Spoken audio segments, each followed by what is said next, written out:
మీ అమ్మకి డైవర్స్ అనంగానే ఆవిడ మొహం చూడాలి.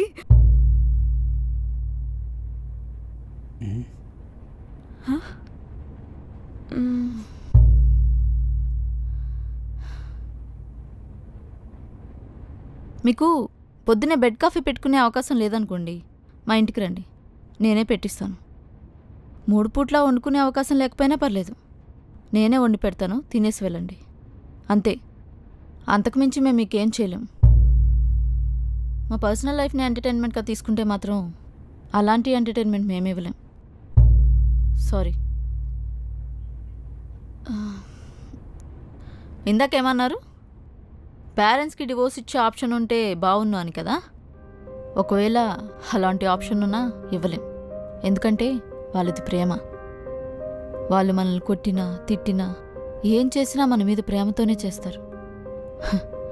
ఆ ప్రేమకి మనకు తెలియకుండా మనమే కట్టుబడిపోతాం. కానీ మన పార్ట్నర్ విషయంలో ఉండేది స్వార్థంతో కూడుకున్న ప్రేమ. తను నన్నే ప్రేమించాలి, నాతోనే ఉండాలి, తను నాకు అది చేయాలి, ఇది చేయాలి, అన్నీ స్వార్థంగానే ఆలోచిస్తాం.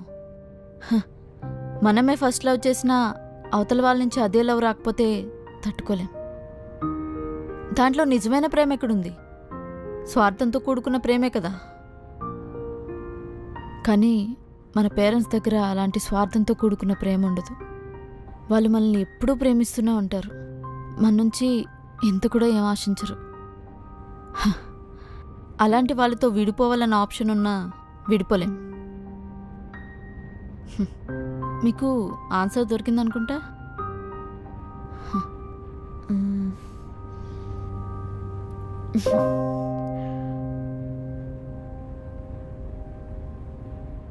కమల్, గోపి మ్యాచ్ చూశాడని చెప్పాను కదా, తను నీతో ఏదో పర్సనల్గా మాట్లాడాలంట. ఈవినింగ్ ఇంటికి తీసుకొస్తా అని చెప్పాడు. కొంచెం తొందరగా రా. ఇంటికా? ఇంటికెందుకు? మరీ ఆ అమ్మాయికి మాట్లాడాలనిపిస్తే బయట ఎక్కడైనా కలిసి మాట్లాడేవానుగా. ఏ ఇంట్లో అయితే ఏం ప్రాబ్లం నీకు? నేనున్నానా? పర్లేదులే, నేను ఏదో ఒక మూలకెళ్ళుంటాను. మీరు మాట్లాడుకోండి ఫ్రీగా. 2-3 అవర్స్ అయినా పర్లేదు.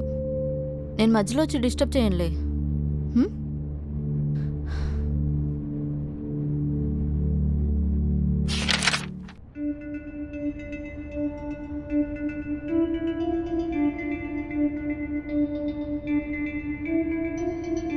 హాయ్. హాయ్. నైట్ డిన్నర్కి ఏం చేస్తున్నావు? నువ్వేం చేసినా సరే నాకు కూడా చేసి పెట్టు. చెప్పాగా నాకు మొహమాటం లేదని.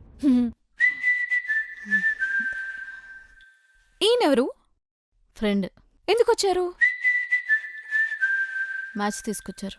ఓ, ఫ్రెండ్ మ్యాచ్ తీసుకొచ్చారు. అక్కడ కలుపుతూ ఇక్కడ విడగొడుతున్నారుగా. ఎవరివిడా? ఊర్వశి, పెంట్ హౌస్లో ఉంటుంది. అర్థమవుతోందిలే, నెత్తి మీద ఉండే మనిషి అని.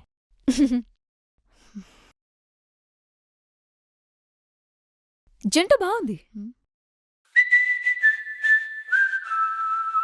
మీ ఇద్దరికంటే వాళ్ళిద్దరే బాగా అనిపిస్తున్నారు. ఎందుకో వాళ్ళిద్దరూ బాగా సెట్ అయిపోతారనిపిస్తుంది. ఎక్కడో కాలుతున్న వాసన వస్తుంది, మీకు అనిపించట్లేదా? పొయ్యి మీద పోపు పెట్టాను, మాడుతున్నట్టుంది.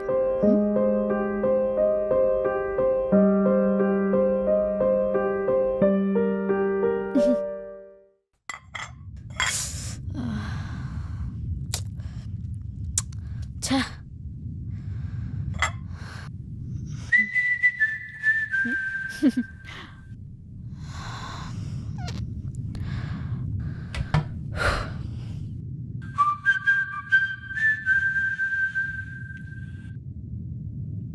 మన పేరెంట్స్కి మన మీద ఉన్న ప్రేమ మనకు కనిపించినంత క్లియర్గా మన పార్ట్నర్ మీద మనకున్న ప్రేమ మనకు కనిపించదు. అందుకే అది ఉందా లేదా అని కన్ఫ్యూజ్ అవుతూ ఉంటాం. ఒక్కోసారి ఉన్నా లేదనుకుంటాం కూడా. ఎస్బీఐ ఐఆర్సిటీసీ క్రెడిట్ కార్డ్ కి చాలా బెనిఫిట్స్ ఉన్నాయి. ఈ కార్డ్ ని యాక్టివేట్ చేసుకుని 1750 రూపీస్ ఎర్న్ చేయొచ్చు. అండ్ ఈ కార్డ్ యూజ్ చేసి ఐఆర్సిటీసీ యాప్ లో కానీ వెబ్సైట్ లో కానీ టికెట్స్ బుక్ చేస్తే 350 రూపీస్ ఆఫ్ వస్తుంది. ఓన్లీ ఐఆర్సిటీసీ యాప్ లో మాత్రమే బుక్ చేస్తే 500 rupees Amazon gift card. Also ప్రతి ఆన్లైన్ స్పెండింగ్ మీద 10x reward points, 4 complimentary railway lounge access కూడా మనం ఎంజాయ్ చేయొచ్చు. సో లేట్ చేయకుండా కింద లింక్ ని క్లిక్ చేసి వెంటనే అప్లై చేయండి.